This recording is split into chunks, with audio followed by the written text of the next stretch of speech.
Hindi pa off the table talaga yung ban. It was adverted yung deadline natin ng April 10. Pending the compliance. Pero to be fair with Roblox, kasi lahat ho nung hiningi natin with them, parang amenable ho sila or parang payag ho sila. Hindi mababan ang mobile gaming platform na Roblox na patok sa mga kabataan ayon sa Department of Information and Communications Technology. Bagaman binigyan ito ng ultimatum ng DICT hanggang April 10, ngunit dahil humarap ang mga kinatawan ng online platform sa pangunguna ng kanilang regulation and public policy kahapon, papayagan pa rin silang makapagpatuloy sa Pilipinas. Gayunman, babaguhin ang ilan sa mga feature nito upang mas mapaigting pa ang child protection.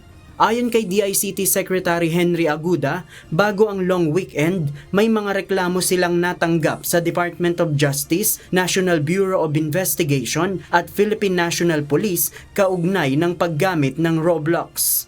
Mukha naman pagbinan naman namin sila ngayon para namang unfair naman yun. Nagpakita sila sa amin na may mga gagawin sila. So, next week, we need to see the proof na gumagana yung mga control. So, maglo-launch sila next week. At hindi lang po sa Pilipinas yan. Worldwide. Ilan sa mga babaguhin sa Roblox ang pag-disable sa chat feature upang hindi ito magamit kaagad ng mga bata maliban kung pahihintulutan sila ng kanilang mga magulang.